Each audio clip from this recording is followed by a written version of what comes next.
Bien, os voy a grabar el último vídeo de Encontrando Trabajo desde cero. Estoy en el Starbucks, voy a hacer ahora la entrevista y tenéis que recordar qué significa la captación. La captación no es tener la confianza, bueno, no tener la confianza, sino tener asegurado eso que nunca has hecho. La captación significa romper la barrera de lo imposible, hacer tu primera venta de un producto, encontrar tu primer trabajo de lo que te gusta, vender tu primera membresía de un producto, vender tu nuevo... Es romper la barrera de lo imposible. La captación, recordar, es la fe, es estar en ese océano profundo en el que hay incertidumbre y tú te agarras al único que tienes, te deshaces, entras en la zona y lo atraes y haces posible algo que nunca habías cumplido. Entonces, vamos a elevar nuestra energía. Si vais a la entrevista tenéis que prepararos al 100%, solo hay que cerrar la venta. Hay que ser los mejores trabajadores. ¿Quién cojones antes de la entrevista se planta 30 flexiones? Nadie, ¿verdad? Pues cuando empecéis a hacer las cosas que nadie hace, os levantéis pronto, tendréis buenos hábitos, vais al gimnasio, os desarrolléis personalmente, vais a ser el mejor trabajador o vais a ser el mejor en vuestra área, porque es la persona. Así que vamos a hacerlo y vamos a documentar la entrevista. Let's go.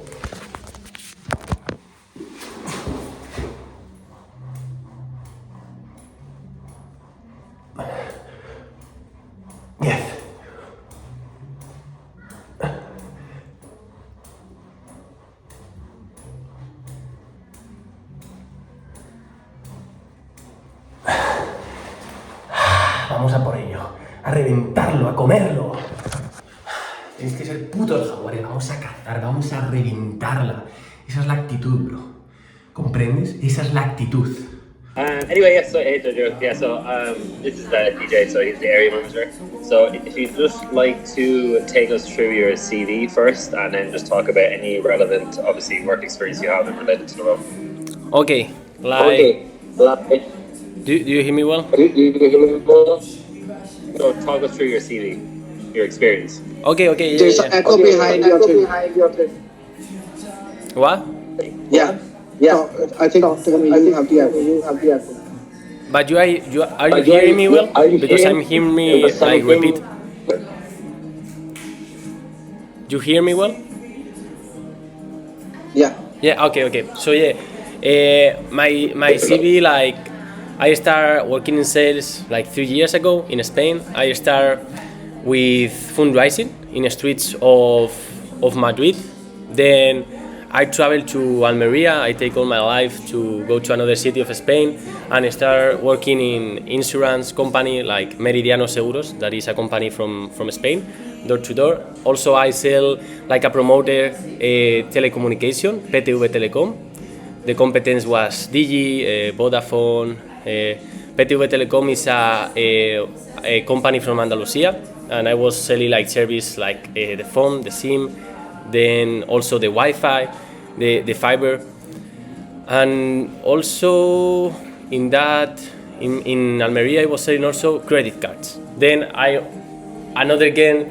changed my life to Granada, and then I also sell for how can I say, altas. Well, I was selling a gym to people come into the membership of that gym, also charity in Granada, and then I came here to Ireland because I wanted to feel myself selling in English. So I started selling in English, doing fundraising in Emerald Company, that is face to face. We were with Size Sabers and World Vision, but for V2, honestly, I like a lot of street. It was from like too much street here in Ireland. I was like soaked with all the rain, the freeze, and the thing I love is selling. So that's why when I saw the opportunity of it, I entered there, and it was like, yeah, I like the ambience, I like the energy. It's quite more easy than the thing I do because I have to do the wholesale, and the thing that I most love of selling is when I do the closing of the sale. So I know that in here I don't have to search for the client entered the shop. So yeah, I was having an opportunity to work on Vodafone in Granada, but when I went to Granada, I chose to do another type of job than Vodafone, and that's like my whole experience. What was the other question, Tommy? So then, just to go in on that, okay. So, what were your targets like when you were selling broadband and SIM cards before? Yeah. What were your targets? Were your targets on a weekly basis or a monthly basis? No. And how did you achieve against your targets? Like, what sort of numbers were you doing? Yeah, my numbers that we were doing, I was better selling the phones, but because when I was selling PTV Telecom, it wasn't in a shop. I was in the street. I was to do also the wholesale. So for me it was more simple selling the SIMs, because sometimes the fiber, you have to look for the geography. So to find a job without permanence in the company, also that our service is better, cheaper or high quality, and also that the geographic of his house that have that service, because it was a Vodafone, it was a small company. It was very difficult, so I think I make one of that, but I was more focusing on SIM cards. But yeah, like selling SIM. And the SIM cards, were they bill pay SIM cards or prepaid? No. Contract, bill pay, yeah. Bill pay contracts. Yeah, in PTV Telecom, well, yeah, they have prepaid, but no, our commission was like a base. We were working a whole time, 40 hours, and our base was 600 there in Spain. And to have more salary, we have to make more sale, more commission. Also, at the third month, we were full commission. So yeah, looking like the thing we were doing there, then some like my grandpa in Almeria died, so I went to Madrid, and then I have to quit that job. So that was my experience in telecommunication. Okay, and what was the biggest objection you got when you were trying to sell the bill pay SIM card, and then how did you overcome that objection? It depends, because my biggest objection is I don't have time, because I don't was doing only the close. You know what I'm saying? I was stopping people on the street or in houses and starting that the sale. So the biggest objection, on the first time, it was time. Like they don't want to pass time. They are good with their company, but in the close, I have to remember, okay, because I sell a lot of service.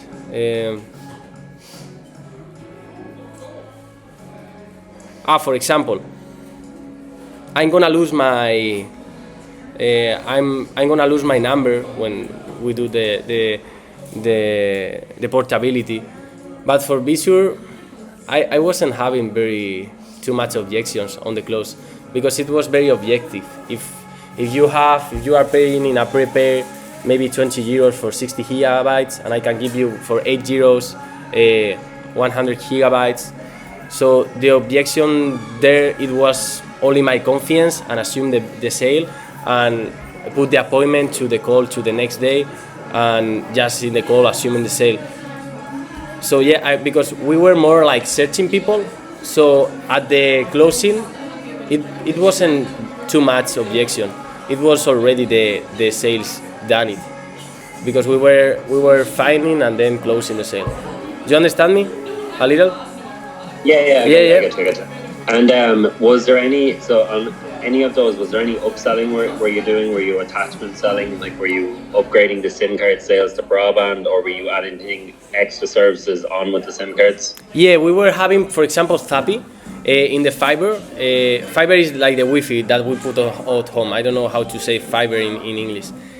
We were having a Zappy that is a television pack.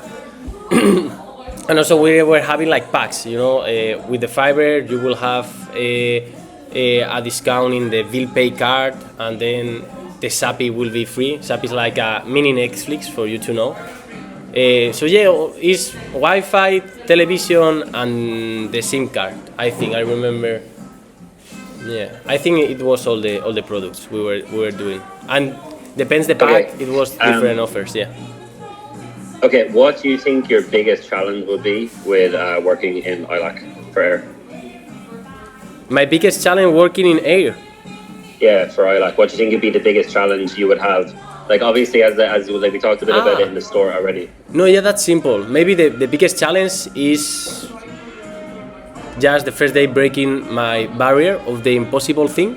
So when I make my first sale, all is gonna be like a volcano. It's gonna explode, you know. The first sale is always like the big challenge, but when you make the first sale, then it's so maybe the big challenge for me, but it's not a challenge. It's only time. It's learning about the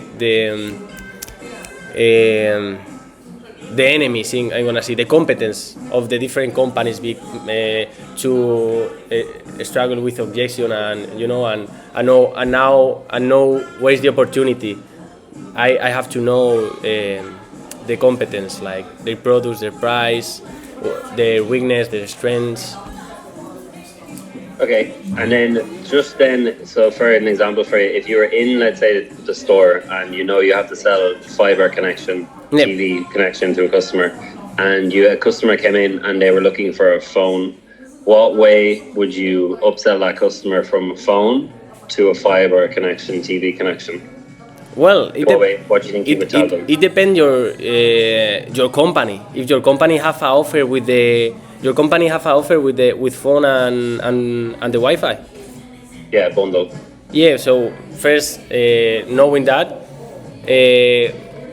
I will just start asking. Like I will not say we have this. So I will start asking them, like empathize with the people, creating that report.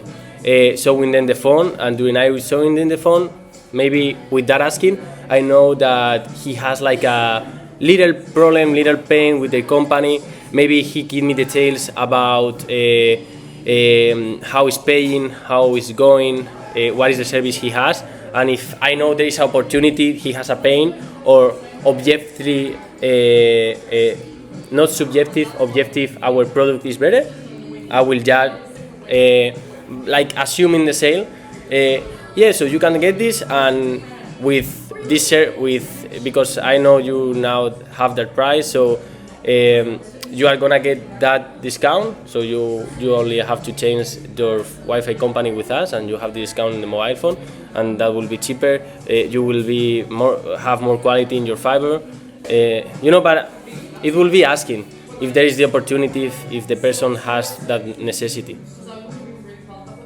Okay, and then last question. So then what is your long-term plan? So like, are you looking for a job just for the next few months? Are you looking for something to progress within the company? Are you looking for something where you're going to go study? Like, what's your main reason for like applying for the job? For long-term? For be sure, Tommy, I'm an adventure guy. Like, I cannot give you a long-term because I didn't make, I didn't start working in your company. So I love sale. Like, I don't study. I only, like, you can see my CV. I'm only sailing. So it depends what I feel in the company. Obviously, I'm in Ireland because the commissions are higher. That's one of the things that I came here. But yeah, I cannot be false. I don't know, because when I start the job, I will know. I can answer you that, but not now. Okay, and then if you're successful in the role, what notice period are you on at the moment? 2 weeks notice period from your current job? What? If you are successful in getting the role, yeah, what sort of notice period are you on at the moment? Because you work in Spar at the moment, or I'm on. Keep that as well. Yeah, I'm on the weekends. You told me that it was like I will start like 24 hours or something like that. So like generally, like your first month to get you trained up, you could be in 4 to 5 days a week, and then on the second month, it would depend on how the first month went. So on the second month, if you're doing good and you're selling, you would be not like the contract is at least for 20 hours, but generally the shift is minimum 24 hours for 3 days. Yeah. But if you're selling and hitting targets, it would be 3 to 5 days. So the average shift is 4 shifts a week for somebody that's hitting target, or 5 days if they're really smashing their target. So for understand, like I didn't understand, like the first month, like 45 days, like I will work all the time, like 40 hours. The first month. So let's say for the first month for March, you could be, because the first month is a training month. You don't have any targets for the whole month. So generally, to get you trained up faster, you could be in 4 to 5 days a week your first month, and then on the second month, then you'd be on 3 to 5 days depending on how you did. So if you're doing good, you'd be on 4 or 5 days. If you're not doing good, you'd be on 3 days. You know what I mean? So minimum is 3 days, maximum is 5 days, but we're open 7 days a week. So that could be, you could be in Monday, Tuesday, Wednesday, off Thursday, Friday, and Saturday, Sunday. Or you could be in Monday, Friday, off Saturday, Sunday. Or you could be in, Wednesday to Sunday. It would really just depend. Okay. Okay. DJ, do you have any questions?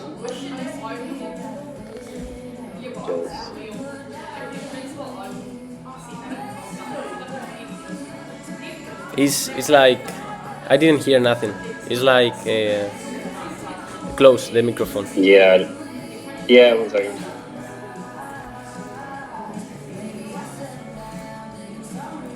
Give me 1 sec.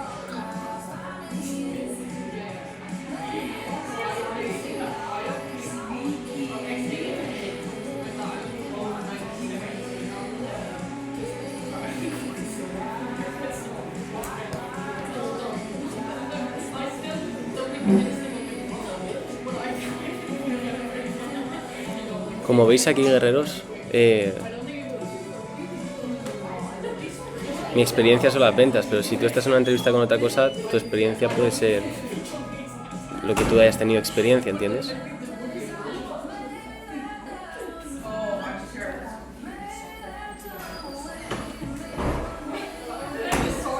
Okay, yeah, he's just having issues getting back on.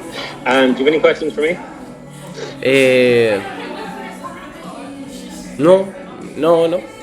I don't have question. Like, like the products are, like you told me, the Wi-Fi and the phone, the bill pay. Yeah.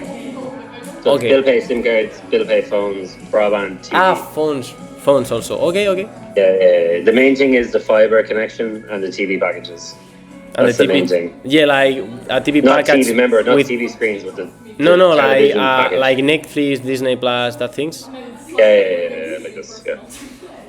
Okay. Okay. Yeah. Okay. If there's no other questions, thanks for taking the time today for the interview. I have a few interviews today, pretty much, that I'm doing over today and tomorrow. And if you're successful, you should hear back from the HR team by Friday, by tomorrow evening. Okay. Friday tomorrow. Yeah, because I have some more interviews to do today, so we'll be sending out so whoever gets it, and then the people who don't, we'll send it out by tomorrow. Okay. Okay. Thank you so much, Tommy. Perfect. Thanks, Sergio. Bye. Bye. Easy. Perfecto, guerrero. La entrevista es muy sencillo. Lo que tenemos que hacer es sentirnos confiados. Entonces tenemos que elevar nuestra energía antes. Cuando vayáis a una entrevista, tenéis que pagar el precio de antemano. Tenéis que prepararos como si fuera el examen de la EBAU. Seguramente que la última entrevista que fallaste fuiste por ir. No tuviste esa presión en el pecho de tener que darlo todo, tener que prepararte, tener que imaginar, visualizarla. Y cuando estéis, tenéis que visualizar, tenéis que llevar las revoluciones de vuestro cerebro al 100% antes de la entrevista, el día de antes. Enfocaros, nada más os levantéis. Tiempo, energía, atención solamente a eso. Pero cuando estéis en la entrevista, simplemente, después de hacer esas flexiones, tenéis que estar sin expectativas, adentrados en el presente, ser vosotros mismos, y lo único que tenéis que hacer es transmitir el entusiasmo. Decir la verdad, mirar fijamente a la cámara cuando estéis hablando, no estar pensando lo que decís, porque eso se nota en los ojos. Yo estoy hablando, entonces intento pensar lo que sea y ya me voy del presente. O sea, tienes que fijar tus ojos en la cámara, aquí, ¿vale? Y si no sabes qué decir, da igual, pero no empieces a pensar. Quédate ahí quieto, estático, hasta que vengan las palabras. Si tienes que fluir, tienes que ser tú mismo, y nada de estar sobrepensando. Estate en el presente, sin expectativas, da lo mejor, transmite el entusiasmo, y eso es lo único que necesitas. Te van a venir las palabras solas y la experiencia, y si ese es tu trabajo y has hecho lo que te he dicho, va a ser para ti. Si se te cierran las puertas es porque hay algo mejor. Pero si ese trabajo es para ti, te has preparado, has hecho las flexiones antes de la entrevista, transmites el entusiasmo, miras a cámara, incluso cuando no tienes nada que decir o te trabas, y estás presente en la entrevista, estás respirando con el tantien, consigues entrar en esa paz, lo vas a hacer 100%, no cabe duda.